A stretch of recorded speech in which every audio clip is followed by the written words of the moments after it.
doutora, a questão do planejamento estratégico também faz parte para atingir essas metas do CNJ? Na verdade, o planejamento estratégico é uma grande alavanca de tudo isso. Eu atribuo assim, esses resultados que nós já temos hoje ao planejamento estratégico, porque como nós já vimos planejando tudo isso, atuando em várias frentes, os resultados aparecem de uma forma mais tranquila, sem que se demande assim aquela cultura de apagar incêndio, agora tem que cumprir a meta, tem que ir atrás disso e disso. Não, com planejamento estratégico, que é algo para 5 anos, que envolve uma série de pessoas e projetos, nós já conseguimos, assim, de forma planejada, obter esses resultados. Então, sem dúvida, eu creio que por trás de tudo isso nós temos o planejamento estratégico. Doutora, como está o Judiciário Gaúcho perante os demais tribunais do país? Nessas 3 metas, então, né, eu já referi, assim, e com relação às outras, eu acho que nós estamos bem adiante dos outros estados. A questão da informática, da informatização, né, em que pesa as nossas deficiências e as nossas dificuldades de virtualização dos processos, mas nós temos um excelente sistema operacional. Sempre quando se vai a Brasília, se tem contato com outros estados, se vê o quanto o nosso é bom. Tanto é assim que atualmente nós temos 2 técnicos lá no CNJ, justamente repassando esse nosso know-how. Então, também em questão de informática estamos bem, despesa nós estamos muito à frente por conta do projeto do gerenciamento. Em termos de produtividade, então, né, nós somos também os melhores do país. Então, as metas refletem aquilo que nós já temos internamente, né? De fato, acabo falando muito bem de nós mesmos, mas é que é muito orgulho quando se vai daqui, se tem um panorama externo e se vê o quanto se está bem nisso, fruto de todo o trabalho que envolve magistrados, servidores, diário. A gente sabe o quanto isso realmente é difícil, mas depois aparecem nos números. Pois é, doutora, eu ia lhe perguntar agora como é que os servidores e os magistrados recebem esse projeto, né? Porque, na verdade, eles têm que cumprir metas e geralmente não eram acostumados a ter que ficar cumprindo aquelas metas, né? É uma mudança de consciência também para os servidores e também para os magistrados. Com certeza. Eu acho que nós começamos esse processo de mudança desde o ano passado, né? A Corregedoria sempre exigiu, né, e acompanhou o trabalho, sobretudo dos magistrados, mas nós não tínhamos assim parâmetros de comparação e também não tínhamos que prestar contas para um outro órgão, que no caso agora é o CNJ.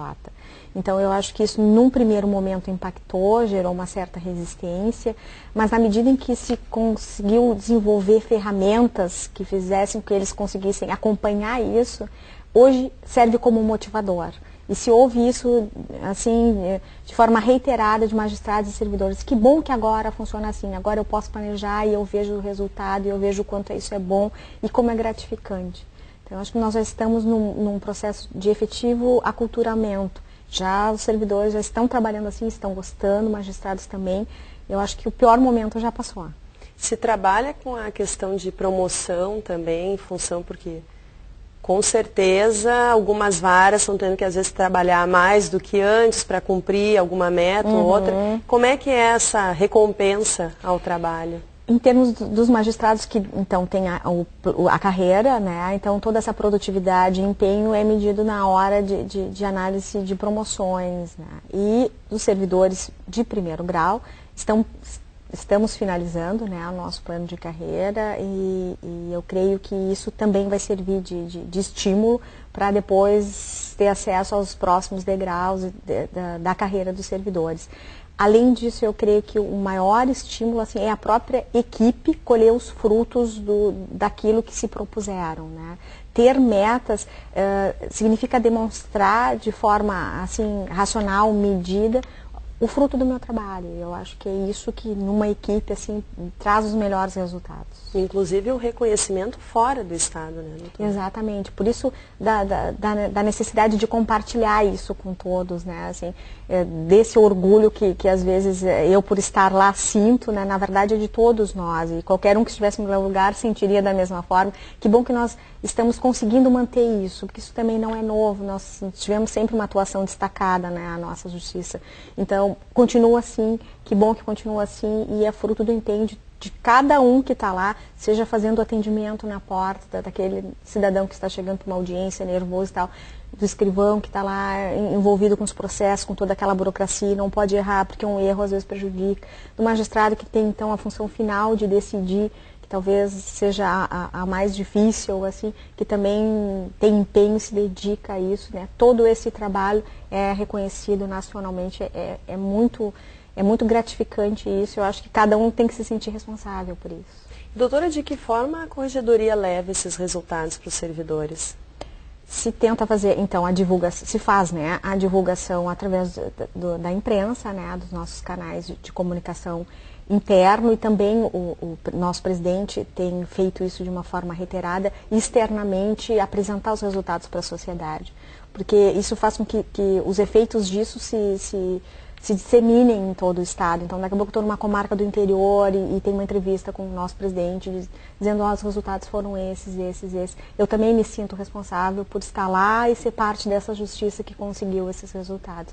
Se tem feito o máximo possível de divulgação dos bons resultados, que bom que os temos dessa vez, né, para fazer.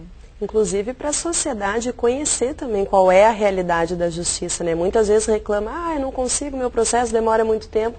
Mas muitas vezes não conhece como as coisas funcionam, né, doutora? Exatamente. Eu acho que nós temos ainda que caminhar um pouquinho mais para chegar nessa ponta, assim.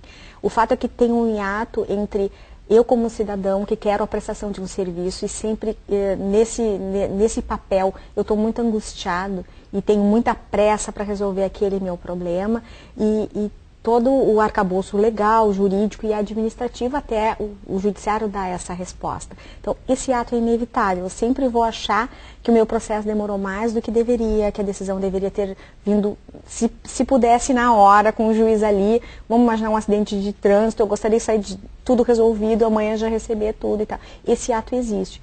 Mas eu queria que mostrar que, apesar dessas circunstâncias legais e administrativas, nós tentamos nesse cenário fazer o melhor, né, e conseguimos resultados realmente surpreendentes. Acho que isso nós temos que mostrar para a sociedade, sim, que é muito importante. Doutora, para finalizar nossa entrevista, qual o maior desafio hoje do Tribunal Gaúcho e também dos demais tribunais do Brasil? Eu creio que são dois, né? Primeiro é dar conta a um ingresso de ações que hoje em dia é massivo. Nós trabalhávamos de uma forma artesanal, cada caso era um caso, chegava ao magistrado, enfim, ao servidor, e se tratava de uma forma individual. Hoje os processos nos chegam assim, em grandes quantidades, tratando de uma mesma questão. E nós não conseguimos ainda ter soluções para isso, inclusive legislativas, que seria tratar esses processos de uma forma coletiva. Uma decisão para todos os casos que são iguais e daí por diante. E aquilo que é individual continuar sendo tratado de uma forma individual. Atualmente a gente trata individualmente todas as questões. Esse é um primeiro grande problema de todos os tribunais, que também perpassa por questões legislativas.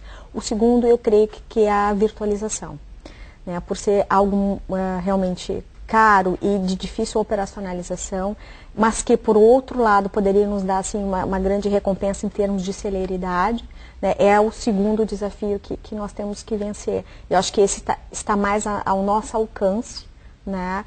De tratar e tentar virtualizar os processos, trazer o processo eletrônico para dar mais celeridade. Doutora Eliane, muito obrigada pela presença aqui no programa e por nos trazer essas informações de que o Rio Grande do Sul está muito bem perante o resto do país. Eu que agradeço a oportunidade de poder trazer esses resultados. Obrigada. E o programa Justiça Gaúcha de hoje termina aqui. Se você quer mandar uma mensagem para a nossa produção, anote o e-mail imprensa@tj.rs.gov.br. Muito obrigada pela sua atenção e até o nosso próximo programa.